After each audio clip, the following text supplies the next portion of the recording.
నా ప్రవక్తలు, నా సేవకులు ఉపవాస ప్రార్థనలలో తగ్గింపునిచ్చి నా మహిమగల పరలోక ప్రత్యక్షతలందించిన దేవుడను నేనే.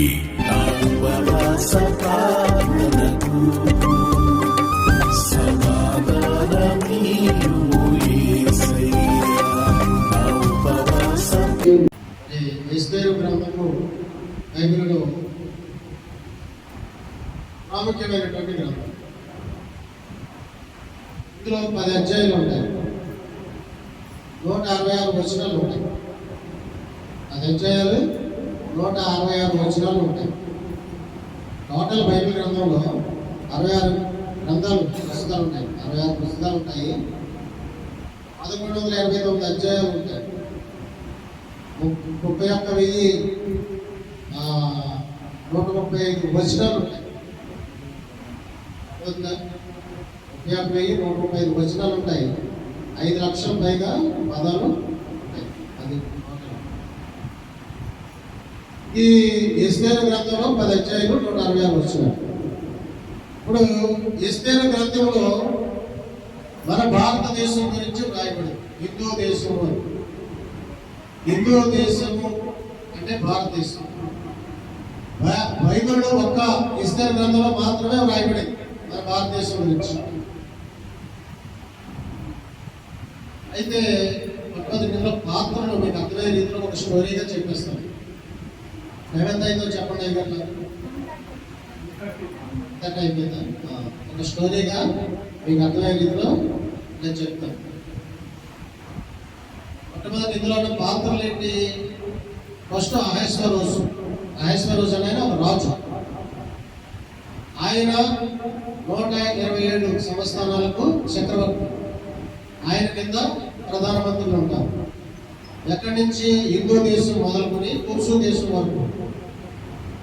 హిందూ దేశం మొదలుకొని కూర్సు దేశం వరకు 127 సంవత్సరాల్లో ఆయన పరిపాలన చేస్తున్నారు. ఆయన పేరు అహశ్వరోజు రాజు.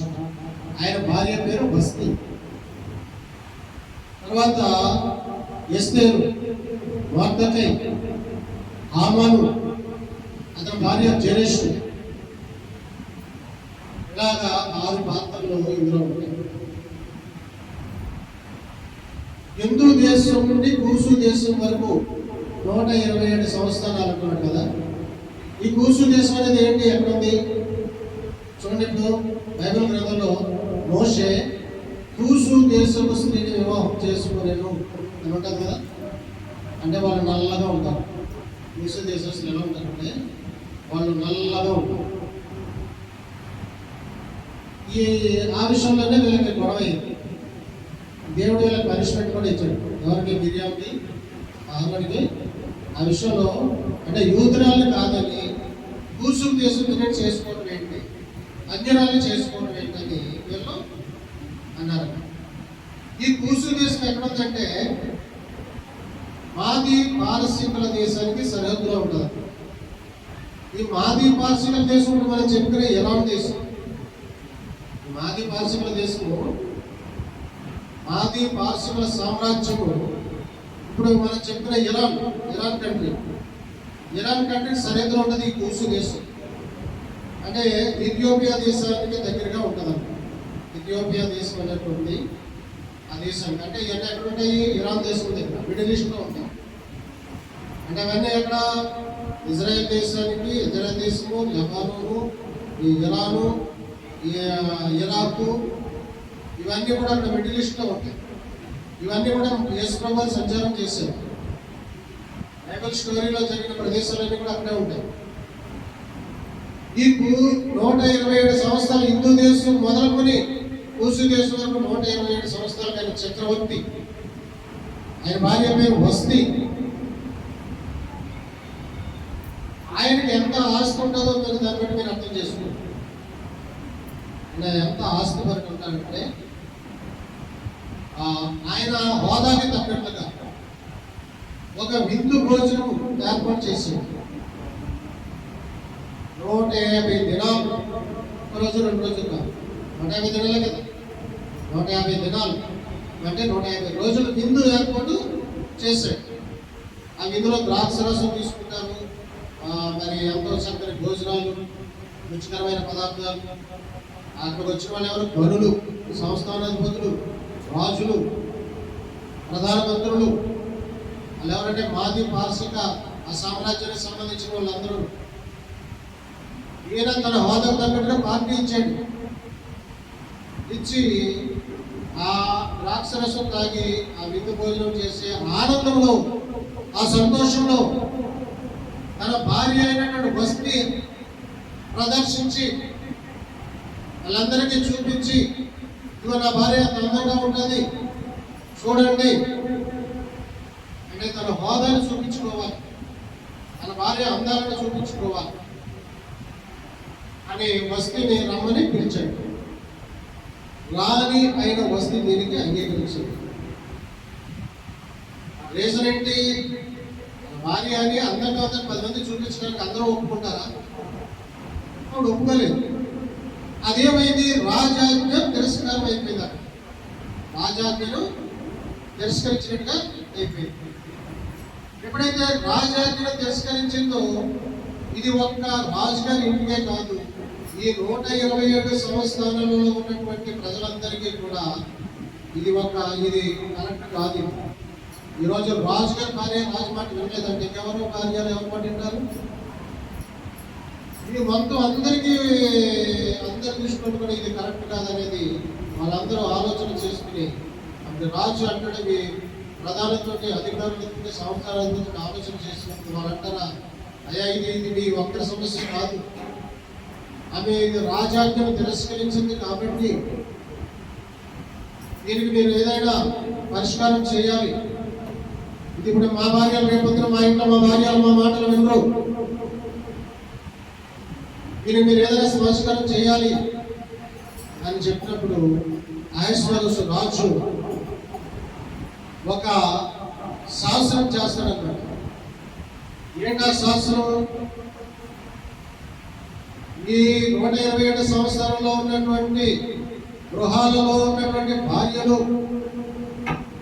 భర్త చెప్పినట్టుగా వినాలి, భర్త ఆజ్ఞ తిరస్కరించకూడదు, భర్త ఎలా చెప్తారో వినాలి, అలా వినడం వాళ్ళకి పనిష్మెంట్ ఉంటుంది అని చెప్పి ఆయన తాకీదులు రాయించి ఒక శాసనాన్ని రిలీజ్ చేశారు.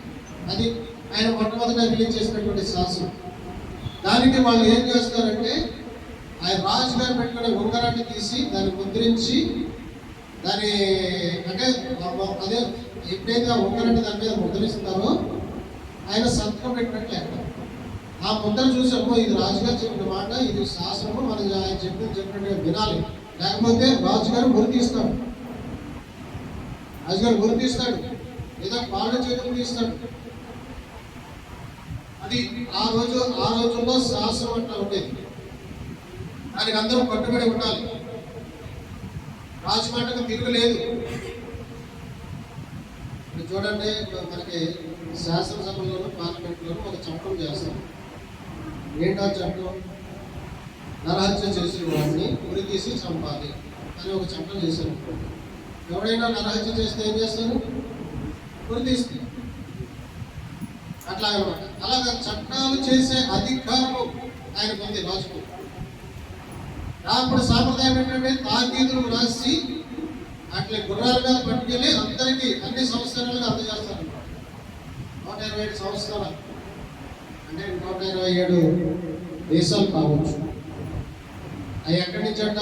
భారతదేశం నుంచి కూసు దేశం వరకు. అది ఏ టైము? క్రీస్తు పూర్వం 486 సంవత్సరం. క్రీస్తు పూర్వం 486 సంవత్సరంలో జరిగిన సంఘటన. బైబిల్ చరిత్ర ప్రకారం మనకి ఆదాము నుంచి ఇప్పటి వరకు కొత్త నిబంధన కాలం కలుపుకుంటే 6000 సంవత్సరాలు. ఇందులో 2000 సంవత్సరాలు కొత్త నిబంధన కాలం జరిగింది కదా. మనకి 2025 సంవత్సరంలో వచ్చేసాం కదా. అయితే మనకి 486 క్రీస్తు పూర్వంటే మరి ఎక్కడికి వచ్చేసామంటే దగ్గర యేసు ప్రభు రాకడికి అంటే మొదటి రాకడి సమీపానికి వచ్చేసాం. యేసు ప్రభు గారు మొదటి రాకడి సమీపానికి వచ్చేసాం. ఎక్కడి నుంచి? ఆదాము కాలం నుంచి. ఇది ఇక్కడ బైబిల్ ఎట్లా అంటే ఆదాము గురించి అనుకోండి, క్రీస్తు పూర్వం 4000 సంవత్సరాలు. అబ్రహాము అనుకోండి, క్రీస్తు పూర్వం 2000 సంవత్సరాలు. అలా తరిగిపోతా వచ్చేస్తుంది అనమాట. దగ్గరికి వచ్చే కొద్ది కూడా తరిగిపోతా వచ్చేస్తుంది. ఇది అర్థమైనప్పుడు మీకు అది అదేనప్పుడు బబులోను సామ్రాజ్యం మీద బబులోను మరి నెబుకద్నెజరు మరి యెరూషలేము మీద దండెత్తిన సంవత్సరం ఏంటి? క్రీస్తు పూర్వం 600 సంవత్సరం. ఇది 486 సంవత్సరం. అంటే అప్పటికి ఎన్ని సంవత్సరాలు గడిచింది? ఒక 115 సంవత్సరాలు గడిచింది. అంటే యెరూషలేము దాడి చేసి అదన్నమాట. క్రీస్తు పూర్వం 486 సంవత్సరంలో జరిగినటువంటి సంఘటనలకి అప్పుడు పరిపాలనా కాలం అలా ఉండేది. అప్పుడు రాజు అహష్వేరోషు ఇలా రాజ్యాలను రాజులకు పరిపాలించేవారు. వాళ్ళ ప్రధానమంత్రులు ఉండేవారు.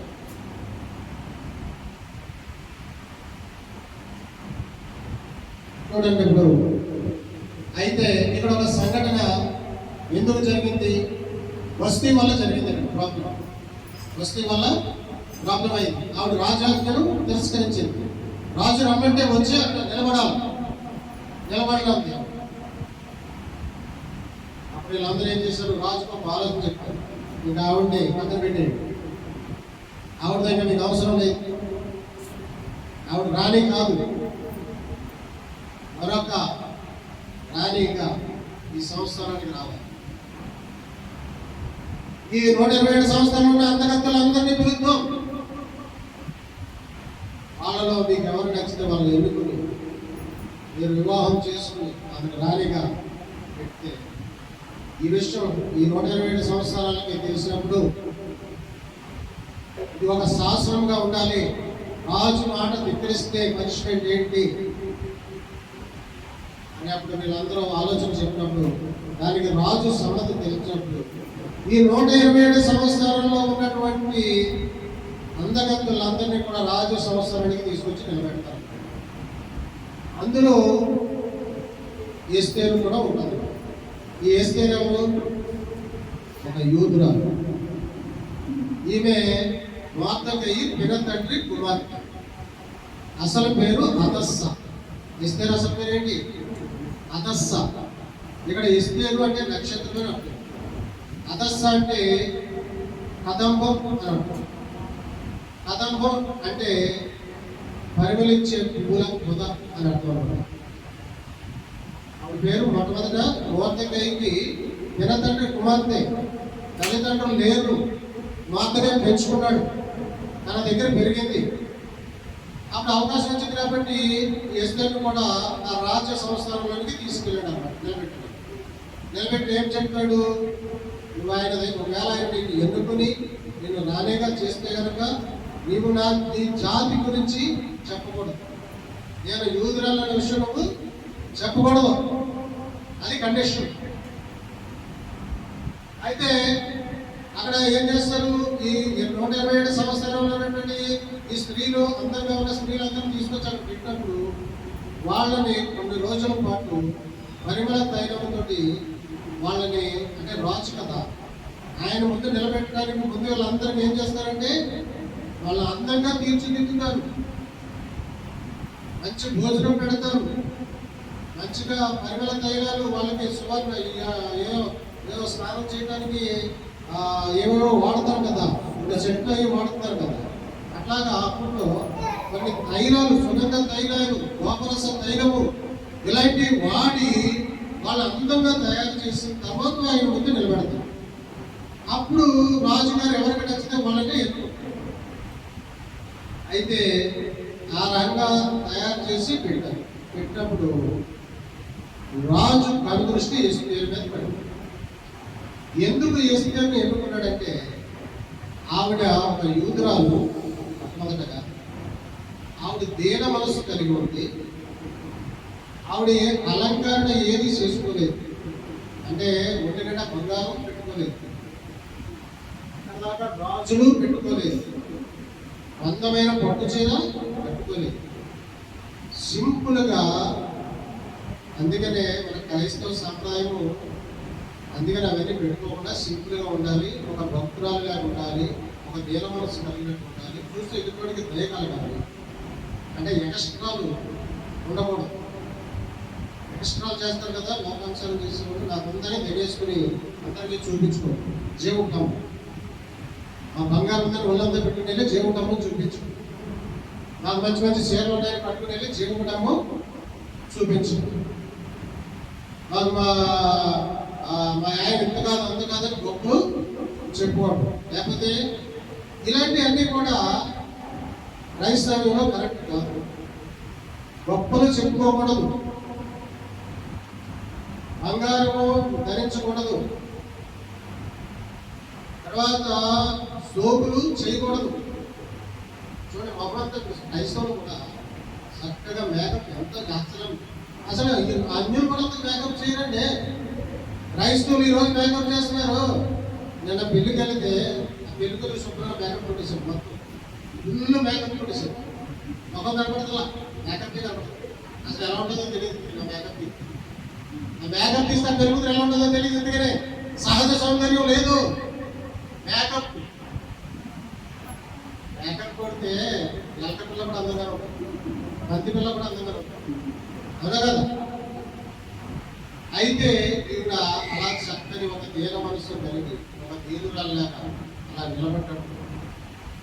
రాజు ఎస్తేరు మీద దయ కలిగి అందరూ చాలా చక్కగా పెద్ద రాజు నడిపించుకోవాలని చెప్పేసి వాళ్ళ అలంకరణ చేసుకుని వస్తే ఆవిడ ఎట్లా చేసుకున్నారు.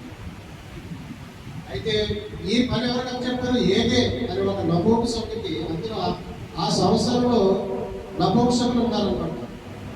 రాజు కింద పనిచేసేవారు వాళ్ళు 7 నపుంసకులు.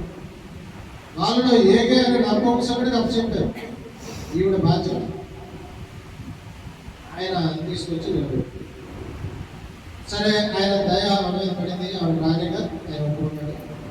ఆ రకంగా ఎస్తేరు 127 సంవత్సరాలకు చక్రవర్తి అయిన అహష్వేరోషుకు రాణి అయిపోయింది.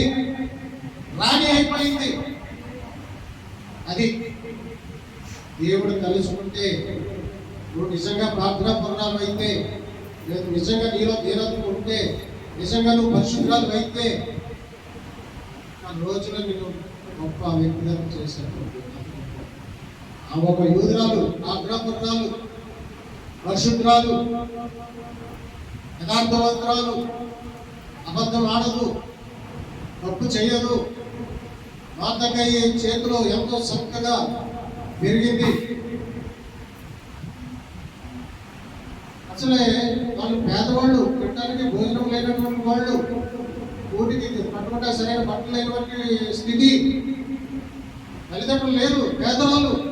మార్దకయ్య పెరిగింది పాపం.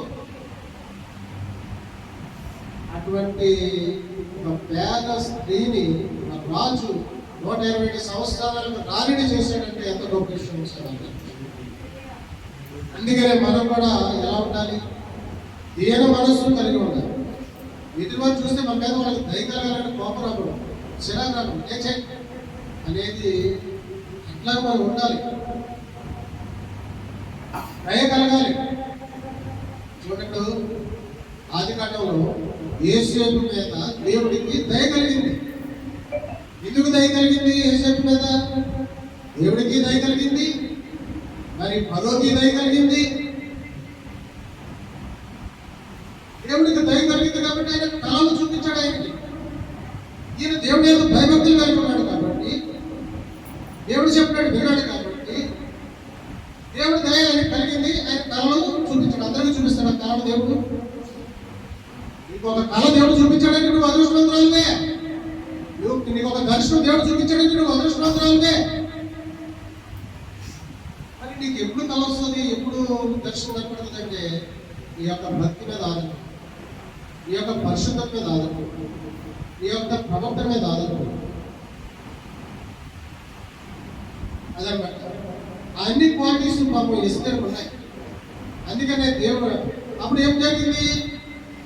ఆ దయ కలగడం వల్ల ఆయన ఫరో ఒక సామాన్యమైన వ్యక్తి, జైల్లో పెట్టబడిన వ్యక్తి, ఐగుప్తు దేశానికి రాజు అయిపోయాడు. రాజకీయ భూమిగా మార్చేశాడు దేవుడు ఆయన్ని. పాస్టర్ ఉంటే ఏమవుతుంది? ఏమొచ్చింది? సేవకులకు ఏమొస్తుంది?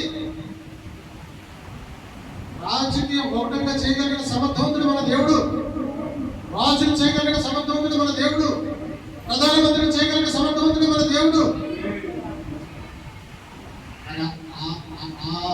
మరి అటువంటి ఆధిక్యత కలిగాలి, దేవుడిని ఇవ్వాలి అంటే ఖచ్చితంగా మరి ఎలా ఉండాలి?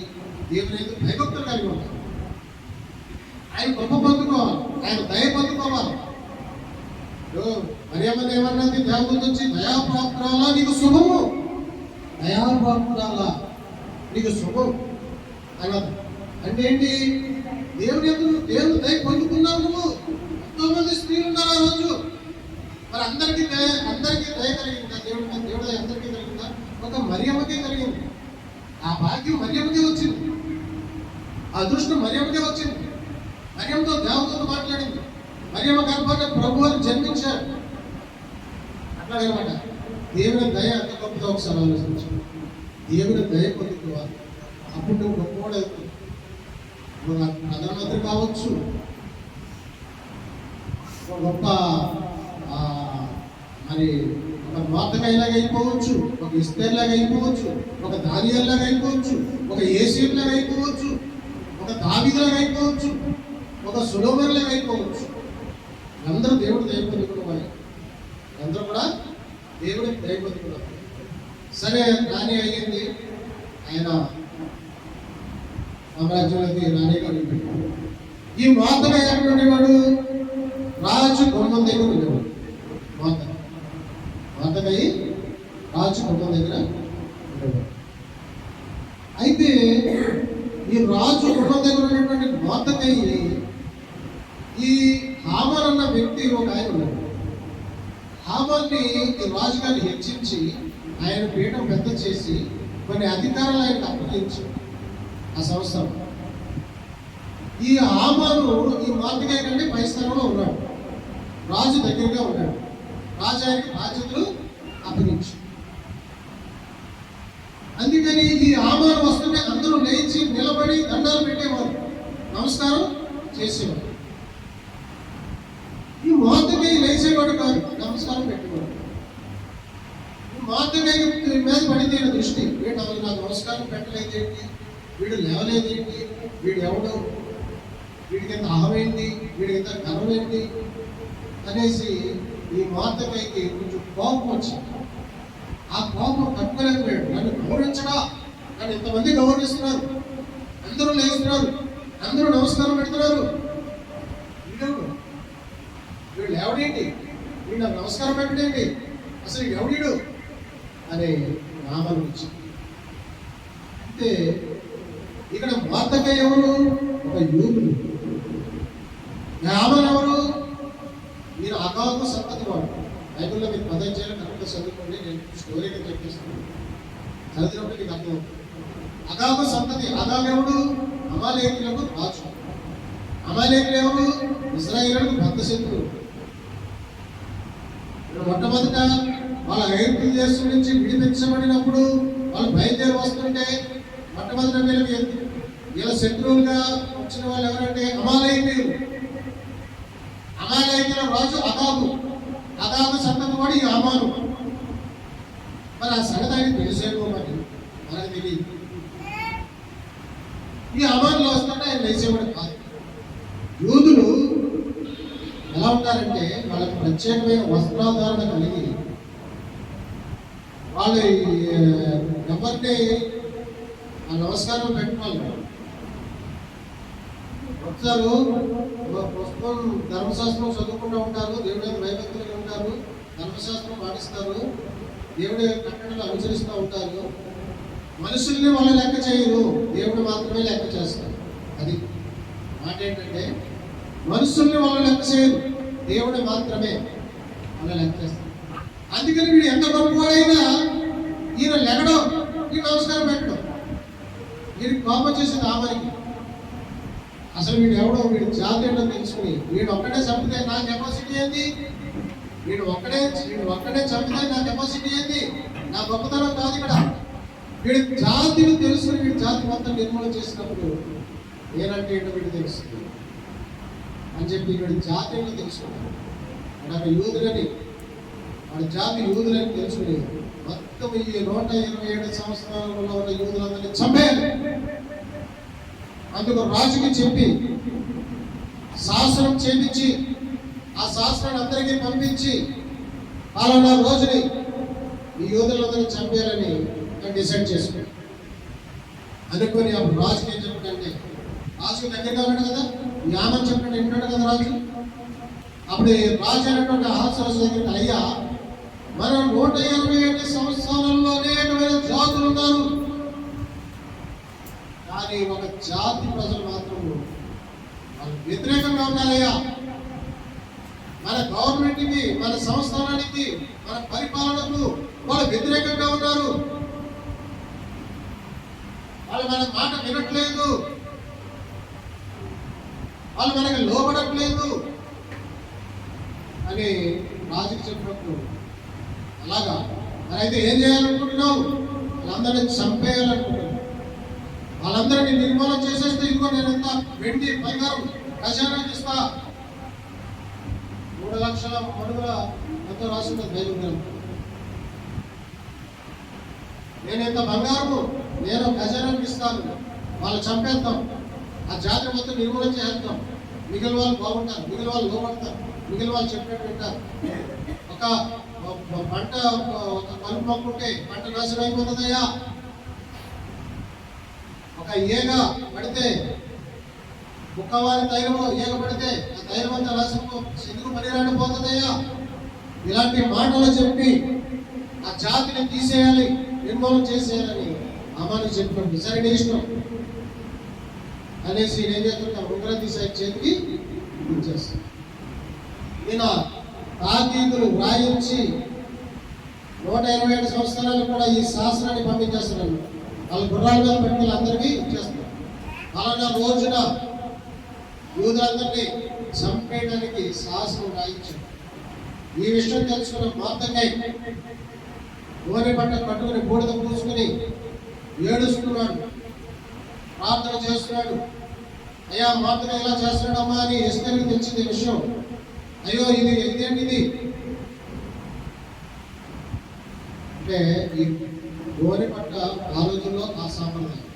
మనకి ఆది కాండం నుంచి కూడా గోనె పట్ట కట్టుకొని బూడిదలో పూసుకుని కష్టం వచ్చినప్పుడు ప్రార్థన చేస్తారు. యోగదీపం చేసాడు కదా అట్లా అందరూ అదే రకంగా ఈయన కూడా బూడిద పూసుకున్నాడు, గోనె పట్ట కట్టుకున్నాడు, ఏడుస్తున్నాడు, బట్టలు చెప్పుకొని ఏడుస్తూ ప్రార్థన చేస్తున్నప్పుడు మాతగా వద్దు అట్లా చేయొద్దు, ఎందుకు అట్లా చేస్తున్నావు అని చెప్పేసి బట్టలు కూడా పంపించింది ఆయన దగ్గరికి. అయినా వినలేదు. ఇప్పుడు ఏంటి జరిగిందని మాతగా ద్వారా ఎస్తేరుకి అసలు విషయం తెలిసింది. తన జాతి అయినటువంటి యూదులందరినీ కూడా ఈ హామాను చంపించబోయాడు రాజు శాసనం. అంటే నా జాతిని మొత్తం నిర్మూలన చేయడానికి శాసనం రిలీజ్ అయింది, తాకీదులు వెళ్ళిపోయినాయి, ఆ జాతిని నిర్మూలన చేయాలనుకుంటున్నాను అన్న, మన జాతిని నిర్మూలన చేయాలనుకుంటున్నానమ్మా, నువ్వు చేయకపోతే సాయము వేరే దాని నుంచి సాయం వస్తుంది, దేవుడు కాపాడతాడు, మరి నువ్వేం చేస్తావు అన్నప్పుడు ఈ విషయం తెలుసుకున్నప్పుడు ఎస్తేరు ఏమంటుందంటే, నా నిమిత్తం 3 రోజులు ఉపవాసం ఉంది మీరందరూ ప్రార్థించారు, నేను రాజు సన్నిధికి వెళ్ళి నిలబడతాను, నేను చావనైనా చేస్తాను. ఎందుకంటే రాజ సన్నిధిలో నిలబడాలి అంటే నిలబడ్డప్పుడు దేవుడు దయ ఆయన దయ పొందుకుంటేనే ఏంటమ్మా ఇదిగొచ్చి వాళ్ళు పెడతాడు, లేకపోతే ఇదిగొచ్చింది ఇక్కడికి తీసుకెళ్ళి గుర్తేయండి అంటే వృత్తి చేస్తాను. రాజు అనుమతి లేకుండా ఆయన సన్నిధిలో వెళ్ళడానికి లేదు, ఆయన సముద్రంలో వెళ్ళడానికి లేదు. అందుకని మీరు 3 రోజుల కోసం నా కోసం ప్రార్థించారు. నేను ఆయన సముద్రంలో నిలబడతాను, ఆయన దయ పొందుకొని ఆయన నన్ను అడిగినప్పుడు విషయం ఆయన చెప్తాను అన్నప్పుడు వీళ్ళ 3 రోజులు ఉపవాసం ప్రార్థన చేస్తాం. ఏదైనా నీకు ఒక కష్టం వచ్చినప్పుడు నీ ఇంటిలో కార్యం దేవుడి కార్యం జరగాలన్నా, నీ కష్టం తొలగిపోవాలన్నా, నీ కుమార్తెకు వివాహం జరగాలన్నా, లేకపోతే నీకు ఎవరైనా అనారోగ్యంగా ఉంది ఒక పరిష్కారం దొరకాలన్నా, చూడండి అర్థం గారు ఉన్నారు, మా కూతురు లోపల కట్టేసి ప్రార్థన చేస్తున్నాం. శుక్రవారం ఉపవాస ప్రార్థనలో పెట్టాను, పరిష్కారం చూపించుకోవడం, ఆపరేషన్ జరగాలి లేదా కట్టైనా కరిగిపోవాలి, సాయం చేయడం మేము ప్రార్థన చేస్తాం, వాళ్ళు ప్రార్థన చేస్తాం. దేవుడు పరిష్కారం చూపించాడు. నిమ్స్ హాస్పిటల్లో జాయిన్ అయ్యాను. అదా మరి ఏంటది రాజు ఆరోగ్యశ్రీ కార్డు కూడా పాస్ అయ్యాయి. ఇప్పుడు వాళ్ళు డేట్ ఇస్తారు, ఆపరేషన్ జరిగింది. అట్లాగా మనం ఉపవాసం ప్రార్థన చేసినప్పుడు దేవుడు కార్యం చేస్తాడు. ఎలాంటి సమస్యలు చేయగా దేవుడు మనల్ని విడిపిస్తాడు, ఆ సమస్యను పరిష్కారం చేస్తాడు. అట్లాగా దేవుడు చేస్తాడు, అట్లా చేస్తాడు. అలాగే ఈ ఇద్దరు 3 రోజులు ఉపవాసం ఉంటే ప్రార్థన చేయమని చెప్పినప్పుడు వాళ్ళు 3 రోజులు ఉపవాసం ఉంటే ప్రార్థన చేస్తారు. దేవుడు రాజసముద్రం నిలబడింది. దేవుడు రాజు దయ మన మీదకి వస్తుంది. ఎందుకమ్మా ఎందుకు వచ్చాడు, దేవుడు నీకు వచ్చిన కష్టం ఏంటి చెప్పాలప్పుడు అప్పుడు చెప్పి అయ్యా నాదొక విన్నపం, మీరు ఆమాను మీరిద్దరూ నేను ఇచ్చే విందు భోజనానికి మీరు కావాలి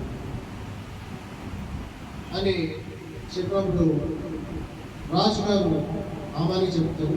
ఆమానాన్ని ఇంట్లో చెప్పి ఎస్తేరు అంటే రాణి కదా, మరి మంచి రాణి కదా, అంటే రాజుకి అంత గౌరవం ఉండదు, రాణి కూడా అంతే గౌరవం ఉండదు. రాణి అయినటువంటి ఎస్తేరు నాకు విందు భోజనం పెడతానంది అని తన స్నేహితుడిని తన భార్యకి చెప్పుకోడు. విందు భోజనానికి వచ్చాడు. వచ్చినప్పుడు విందు భోజనం తింటున్నారు. అప్పుడు రాజు అడుగుతాడు, అమ్మా నీకు సమస్య ఏంటి, నువ్వు ఎందుకు ఇలా విందు భోజనం ఏర్పాటు చేస్తున్నావు బాబు చెప్పినప్పుడు, అయ్యా నేను నా జాతి వారు చంపడానికి అమ్మబడిన వారు, అంటే నన్ను నాతో సహా నా జాతి వారందరినీ చంపేయాలని మీరు శాసనం రాశారు, తాకీదు రాయించి పంపించారు. నా జాతినే నిర్మూలన చేయాలనుకుంటున్నారయ్యా అన్నప్పుడు ఈ ఘాతుకానికి ఒడిగట్టుకున్నాడు ఎవడో నాకు చెప్పు అన్నాడు రాజు. ఆ దుర్మార్గుడు ఎవరో కాదు అని చెప్పినప్పుడు ఒక్కసారిగా హామరు భయపడిపోయాడు. పని చేస్తాడా, ఆ రాణి నా భార్య ఈ 127 సంవత్సరాలకి అధిపతి అయినటువంటి రాణి యొక్క జాతిని సంపాలనుకుంటున్నాడు వీడు అని ఆయనకి కోపం చేసి లోపలికి వెళ్ళాడు. మళ్ళీ బయటకు వచ్చినప్పటికీ వీడేం చేస్తాడు, ఇంకేముంది నన్ను చంపేస్తారు, రాజుకి తెలిసిపోయింది. ఎలాగైనా ఎస్తేర్కు బతిమాలుకుని నన్ను కాపాడమని అడగాలని చెప్పేసి ఎస్తేర్ దగ్గరికి వెళ్ళి బతిమాలుతున్నాడు, మీద పడి బతిమాలుతున్నాడు. ఈ రాజు ఏం చేశాడు, వచ్చి చూసి ఆయన అపార్థం చేసుకున్నాడు. రాణిని బలవంతం చేయబోతున్నాడు వీడు అనేసాడు. ఇలా బట్టలు వచ్చేసాడు ఇంటికి కావాలి.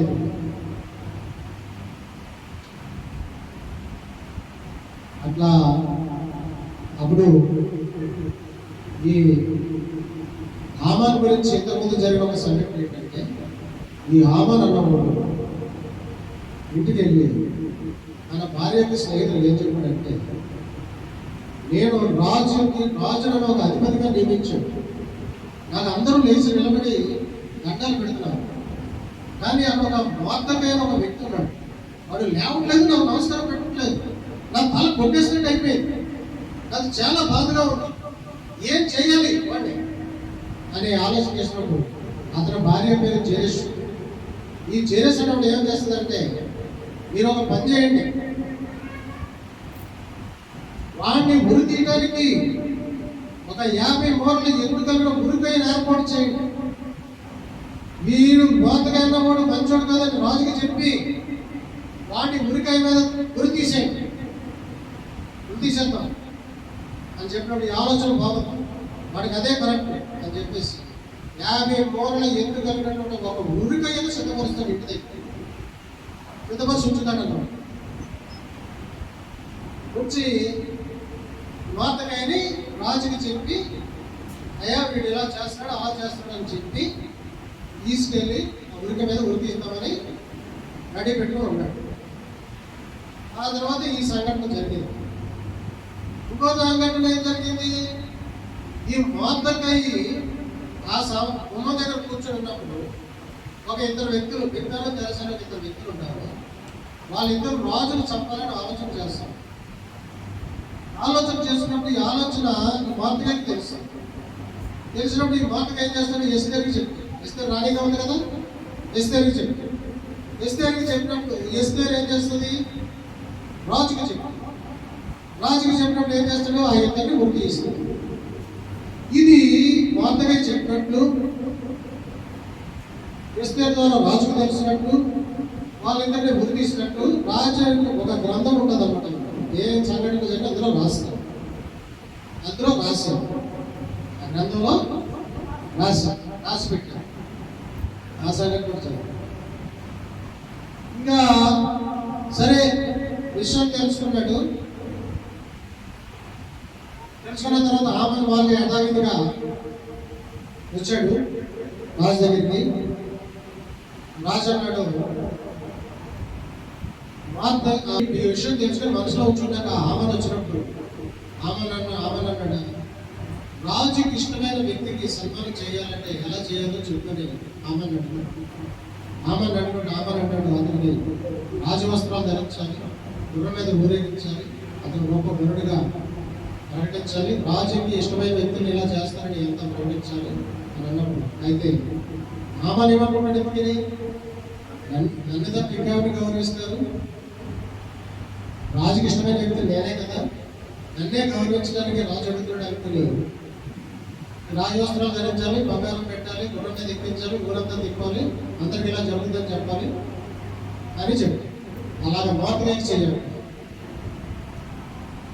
మార్దకాయికి చేయమన్నాడు. ఎందుకని మార్దకాయికి చేయమన్నాడు, రాజు ఇద్దరు వ్యక్తులు చంపాలనుకున్న సంఘటన చెప్పాడు కదా, ఆ విషయం ఎస్తేరు ద్వారా తెలుసుకుని అతను సన్మానించాలని చెప్పి అలా చేస్తాడు. అప్పుడు మార్దకాయిని గుర్రం మీద ఊరేగించి ఇంటికి చిక్కుతాడు, ఇంటికి వెళ్ళిపోతాడు. అలా అవమానం జరిగింది. ఇంటికి వెళ్ళిపోతాడు. ఇంటికి వెళ్ళిన తర్వాత ఈ విందు భోజనం జరగడం, ఈ సంగతి జరగడం చేసుకున్న తర్వాత అప్పుడు ఇక్కడ మనం గమనించవలసిన విషయం ఏంటంటే, ఎస్తేరు గ్రంథం ఉపవాసం ప్రార్థనకి ఎంత శక్తి ఉన్నదనేది మనం గ్రహించాలి. ఎస్తేరు రాజు దయను ఎలా పొందుకుందంటే, వాళ్ళు ఉపవాసం ఉండి ప్రార్థన చేయడం వల్ల మొట్టమొదటి దేవుని దయ పొందుకుంది. ఆ దయ వల్ల రాజు దయ ఎస్తేరు మీదకి వచ్చింది. అంటే దేవుడి దయ కనుక మనకు ఉంటే, దేవుడి కృప మనకు ఉంటే, దేవుడు ఆత్మ మన పక్షాన్ని ఉంటాడు, దేవుడి పక్షాన్ని ఉంటే అవతల వాళ్ళ హృదయాలు మారిపోతాయి, అవతల వాళ్ళ మనసులు మారిపోతాయి. మనకి సహాయం చేయకూడదు అనుకున్న వాళ్ళు కూడా సహాయం చేస్తారు, ఇవ్వకూడదు అనుకున్న వాళ్ళు కూడా ఇస్తారు. అట్లా అంటే ఇది ఎక్కడి నుంచి వస్తుందంటే, ఇది ప్రార్థనలో వస్తుంది. అందరికీ ఉపవాస ప్రార్థన ఇంకా శక్తి. నువ్వు ఎప్పుడైతే ఉపవాసం ఉండి దేవుడి సన్నిధిలో కూర్చొని ప్రార్థన చేస్తామో, దేవుడు కనికరం మన మీద వస్తుంది. ఆ కోసం భోజనం మానేసి ఉపవాసం ఉండి ప్రార్థన చేస్తున్నాం, ఇతనికి ఏం కావాలి అని మనం అలా ఉపవాసం ఉండి ప్రార్థన చేసి నాకు పనులకు కావాలని కోరుకున్నప్పుడు అది దేవుడికి సహాయం చేస్తుంది. చూడండి, అందుకోసమే ఆన్లైన్ ప్రేయర్ చేస్తాం. కొన్ని సమస్యలు నుంచి విడిపించబడాలని ఆన్లైన్ ప్రేయర్ చేస్తాం. అలాగే 21 రోజుల ఉపవాస ప్రార్థన చేస్తాం. అలాగే 40 రోజుల ఉపవాస ప్రార్థన కూడా చేస్తాం. అలాగే 3 రోజుల ఉపవాస ప్రార్థన కూడా చేస్తాం. ఎందుకంటే చేస్తారు, కొన్ని సమస్యలకు పరిష్కారం కోసం చేస్తాం. ఉపవాసం ఉండి ప్రార్థన చేయడం వల్ల కొన్ని దెయ్యాలు వదిలిపోతాయి అన్నమాట. మన ఒంట్లో ఉన్న దెయ్యాలు కావచ్చు, మన ఇంటిలో ఉన్న దెయ్యాలు కావచ్చు, కొన్ని దెయ్యాలు మనకి ఉంటాయి, అవి ఆటంకాలు తీసుకొస్తాయి. ఈరోజు ఇవాళ ఇన్ని ఆటంకాలు ఎందుకు వస్తున్నాయి అనేది మాదైతే ఎప్పుడు కూడా ప్రార్థనకి ఆటంకాలు రాలేదు.